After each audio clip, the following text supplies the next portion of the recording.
how to do something big. Everybody wants to do something big in their life, you know, be a millionaire entrepreneur, whatever it might be. And I was, pretty nice night. Look at that outside. Pretty crazy looking. That's not pollution, I don't think, from LA. Just looks cool. I was just reading this book. This is, some people consider it the best business book you can ever read. That's what Wall Street Journal calls it. It's called Getting More. It's by this Wharton professor. He teaches a class at Wharton Business School. That's the most sold out class in history of the university. And he has this one little chapter. He goes, you know, why did he call this wanting more? He says, that's one of the instinctive human desires, isn't it? More. Whenever you do, whatever you do, don't you wonder if there's more? Doesn't have to mean more for you and less for someone else. It just has to be more. And it doesn't necessarily mean more money. It means more of whatever you value. More money, more time, more food, more love, more travel, more responsibility, more basketball, more TV, more music. And I just was thinking about, I mean, what I'm talking about now isn't necessarily about this book, but that's it. It's like there's something intrinsically built into us, this instinct. And I'm sure you've had it. I'm sure you had a cool idea before and you saw someone else actually do it. That's one of the most painful things that can ever happen to you in life, that missed opportunity where you see, it's like Netflix. I have to wonder how many people thought of the idea of just shipping DVDs in the mail instead of having stores like Blockbuster. Blockbuster ended up bankrupt, and Reed Hastings started Netflix, and now is, you know, built one of the coolest companies in the world. I was just watching a documentary on my phone on Netflix. 30%, at peak hours, 30% of the entire internet in the United States is running through Netflix. And so he took an idea and got more and more and more in a good way, in a way that benefits society, created something, a cool idea and innovation. And so, you know, today I thought I would talk about this subject for a second, whether it's you being a millionaire entrepreneur or you wanting more just quality of life. Like, what does it take to do big things? And so I think the first thing, I've talked about this before, it's like start with the principle of inversion. And Warren Buffett, the second richest man in the world, was speaking at a college. I saw this on a YouTube video. And he brought this up. He was saying, let's say you're trying to figure out how to do more, do something bigger, something cooler, something better for society, better for your bank account. He says, imagine you could bet, imagine you're back in high school. You can bet on any student there, and whoever you bet on, you'll get 10% as a bonus of their income each year. So if they make 50 grand, you'll get 5 grand a year. If they make $1 million, you'll get 100 grand a year, okay? He said, who would you bet on? Would you bet on the quarterback of the football team? Would you bet on the best looking person, the most popular person? He said, no. You would probably look for a set of intangibles. And then he said to take this exercise one step further, and of course Warren Buffett used this to become more than a millionaire investor. He used it to become a billionaire investor. He said, well, who would you bet against? And that's the principle of inversion. Flip it around. To know how to do something big, what guarantees that you will never do anything big? And Charlie Munger, who's the business partner of Warren Buffett, was asked that question. And he said 2 things: sloth and unreliability. He said, guarantee you want to guarantee yourself you will never do anything big with your life. Be lazy and be unreliable. Somebody who sometimes does stuff and then flakes. He's like, those are, in his experience, those guys' experience. So I think the first thing is always invert. Like, think about, what would I bet against turning into something big? And then make sure you never do those things.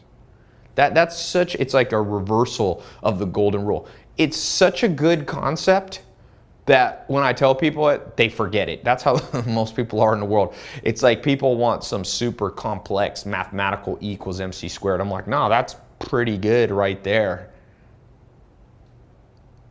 Then number 2 goes along with this. be whoever you would bet on. So you know who I would bet on? Going back to high school or junior high or whatever. I didn't go to college. I dropped out of college. But who would I bet on becoming a millionaire entrepreneur and somebody who's going to do big things? Easy.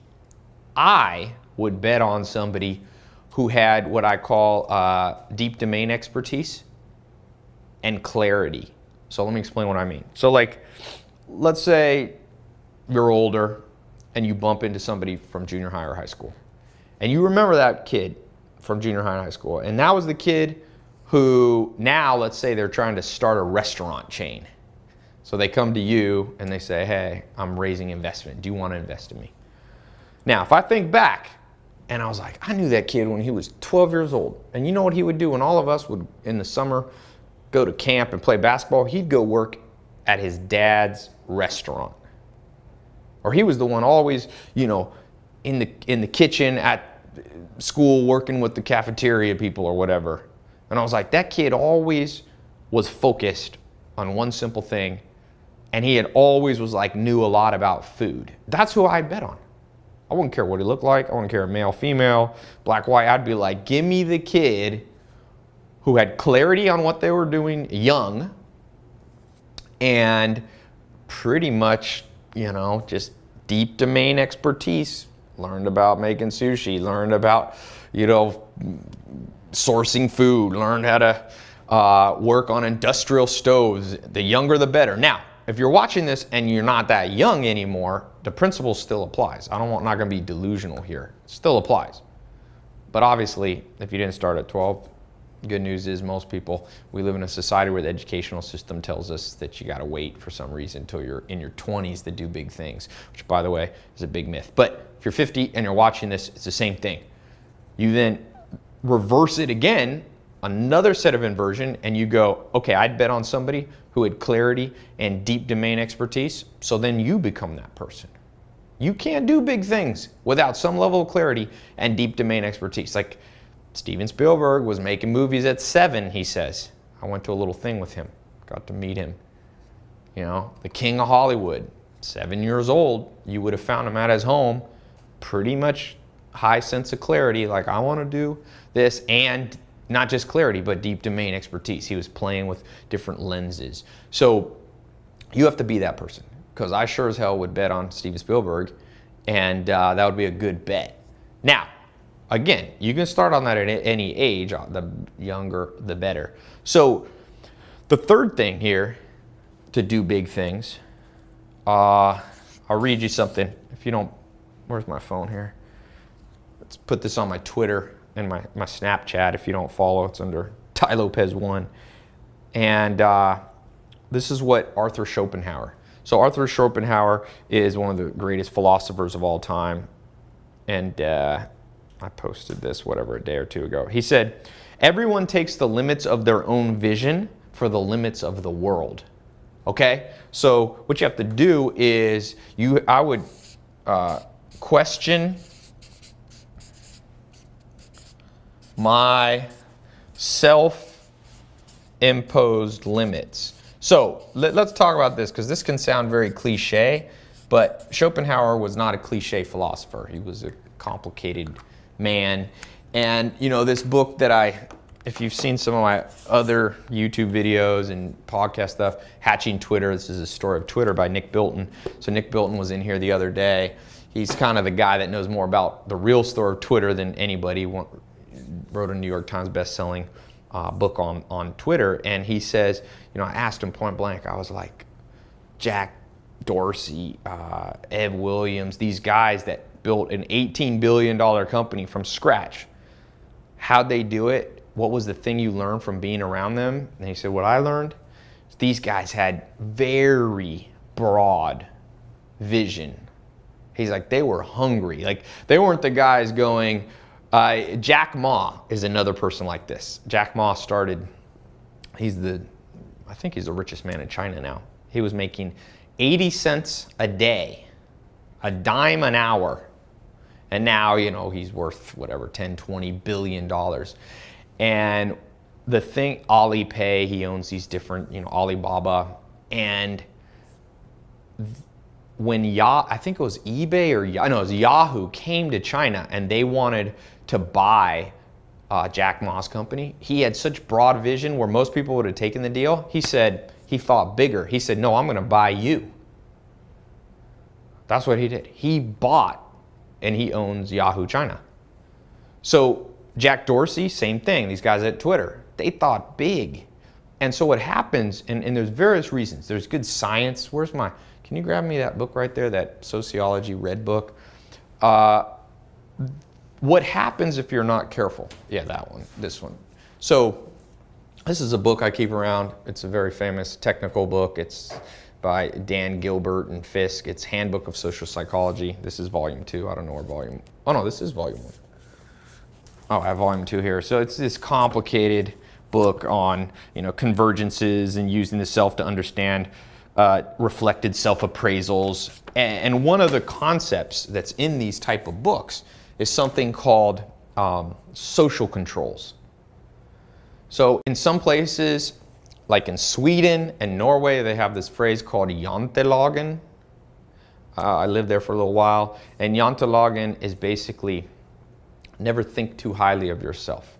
If you try to stand out, they'll push you back down. That's what jantelagen somewhat means. There's a similar saying in Japan, the nail that stands out gets pounded down again. And so as you've grown up, you and I, this world view in terms of limitations has been very, social controls have come in for various reasons. Now, social controls sometimes are good. They're good for society as a whole, but they're usually bad for individuals, a lot of them. And so if you're not careful, without you and I even realizing it, there's been tremendous levels of brainwashing. I'll just give you some examples. Let's take age. Right? What is the self-imposed limits that people have on when you can start doing things? Well, a lot of people think, in your teens, you kind of just learn about life and go to school, and in your 20s, you kind of bounce around, and then in your 30s, you kind of settle down, and then in your 40s, you really focus. Well, that's a self-imposed limitation. Now you have a kid who started Sumley in London, and by 15 he sold it for $30 million. There's a kid, I forget his name, he started a toy company. He's, again, 14 or 15 years old. He's making 10 million, the company's doing 10 million a year. So it used to be 50, 100, 150 years ago, young people couldn't do stuff. There was social controls in effect. But those have gone away with the rise of the digital age and the internet. There's other things, if you're old, you have self-imposed limitations. The truth is of the matter, without being cliche, is there are limitations that you and I have. They're just usually not the ones we think. Let me say that again. There's limits to whether you can become a millionaire entrepreneur. Not everybody watching this can, but many, many more of you can than you give yourself credit for. And the reason, Dr. Helen Fisher, she says, as you grow up, by the time you're about 14 to 16, you create this mental map, which pretty much puts the boundaries of how you see life. Oprah Winfrey says when she first made, I think she said she got signed as a news anchor or something for $3,000 or $4,000 a month. And she remembers telling her dad, and her both agreed, this is the most money they ever dreamed that they could make in their life. $3,000 to $4,000. That's what Oprah's self-imposed limitation was. But you know what? There was people out there that if they made $3,000 or $4,000 an hour were depressed. Oprah was happy. And now, of course, Oprah made the switch. She popped out of that bubble. So these are simple. This is a mental tool. This is a practical tool. And this is another mental tool. Now, there's specific tools, like I talked about, deep domain expertise. I'm trying to keep these talks like the length of my TEDx talk, which is around 18 minutes. So I'm not going to go too long on here. But think long and hard. Now, there's about 7 other things. I would say there's 10, like the 10 commandments to doing big things. That's how I teach it when I'm training people that run companies that I start or invest in. So these are 3 that I start with in this exact order. You begin with the inversion process. Then you switch over related to this. You figure out the attributes you will bet on if you had $1 million to invest, or if you got 10% of income, and then you become those. Very simple. It's kind of like the golden rule of business and big things. Then you have to do this one. If you don't do this one, the next 7 ones, which are very practical, kind of step by step of like, okay, you have an idea.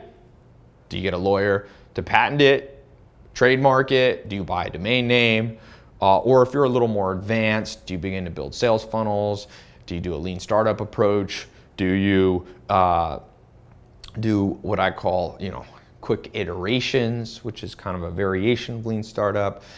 Do you start out with focused on virality? Do you focus on paid advertising? Do you raise money? I just had Neil Patel in here, one of the most famous entrepreneurs, of our time, young guy making crazy money, started all these big companies, and we were talking about this formula that works really well, and he's been able to use it over and over. And we compared notes. It's the same one as I've got in this 10-step program, this 10-step of the millionaire entrepreneur doing big things. Remember, you don't have to just be focused on millionaires.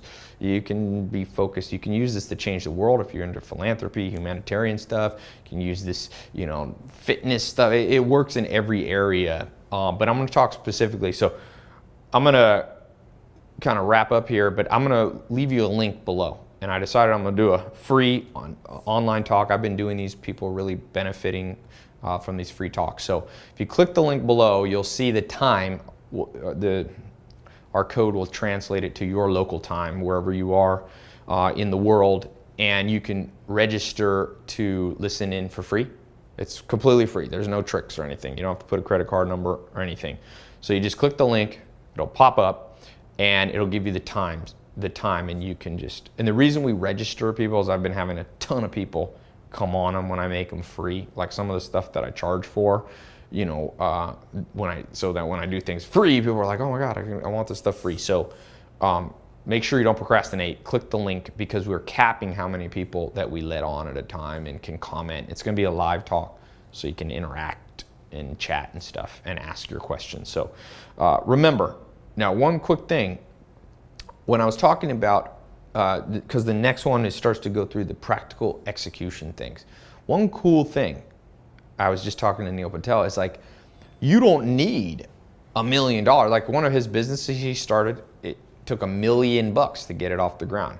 Like I'm going to show you how you can do stuff even now when I can put $1 million into a business if I want to launch something. I still have found in this 10-step formula, the next 7 steps, if you follow them, you can launch extremely lean and still build $1 million companies, or beyond $10 million companies, or beyond that too. So that's the awesome thing. And so you've got to understand, some of these things have changed. Like even 5 years ago, the landscape of the world is very different, I found. With the rise of social marketing, which is just, I just did a Periscope. I don't know if you guys were on earlier today. I did a Periscope talk, and I had like 2,800 people just pop in on their phone. Like when else you couldn't even have done that 1 year ago. Periscope just launched this year. So I'm going to go into some practical cutting edge things along with some old school stuff. You need old school meets new school. That's like my motto.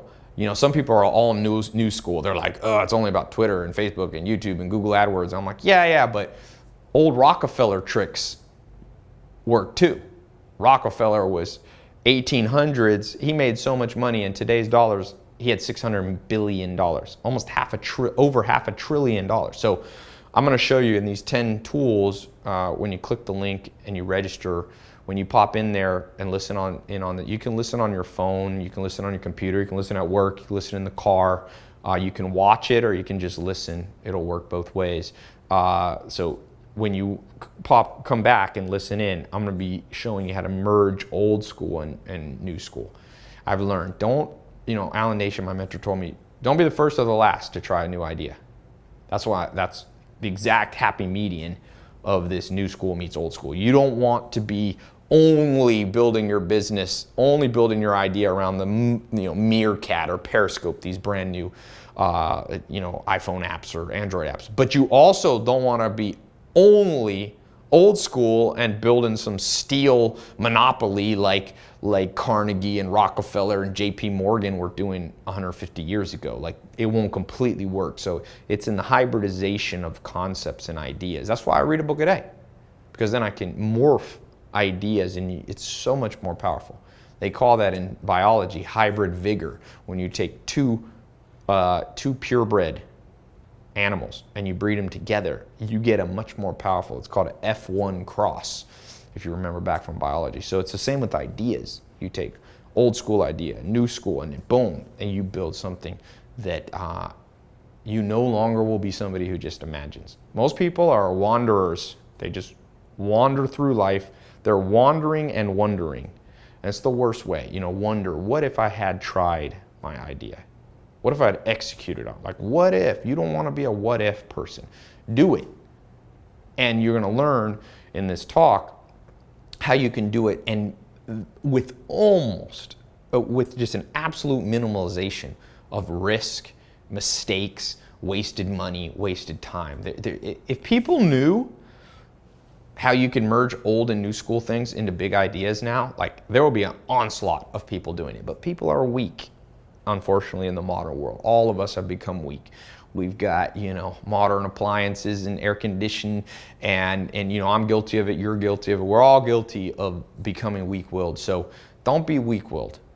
Invest in your own brain. Learn these 10 things. They're free. That's the crazy thing about the world. You can give people stuff free, and they still won't use it. I know when I was seeking out mentors, I traveled all around the world. I paid money to learn this stuff. But that was when I was more old school, coming off a farm, so I was used to hard work. So don't be afraid to listen in. You can do it wherever you are in the world. So click the link. I can't remember if it's above or below, wherever it is on the page. It'll take you to register page. You see the exact time. Register for the time that you can listen in. That's convenient for you. And we'll be going over these 10 things. Bring pad and paper. All right? That's the only thing I ask of you. Pad and paper, and don't be ADD when you get there. So don't be, texting and doing 30 things. Like Arnold Schwarzenegger says when he lifts weights, he says, because he still lifts weights. I got to hang out with him a couple months ago, and he lifts weights here at Venice at the beach. And he says, man, I see people lifting weights and texting at the same time. He goes, they're never going to have muscles. He's old school. He's like, if you lift weights, then go outside and do your little texting. Text your girlfriend or your boyfriend later. Focus. So that's the only thing. When you click this link and you show up, bring a little pad of paper, old school. Don't only take notes on your phone. I'm all about high-tech stuff, but I drove a Bugatti this weekend. Test drove it with the CEO Bugatti. So that's a new school car. It's also very old school, by the way. But I will talk to you. Bring your questions if you have some. Think on these 3 so you're prepared for the next 7 that I'm about to give you. So click the link, and I will see you not too long from now. All right? Talk to you soon.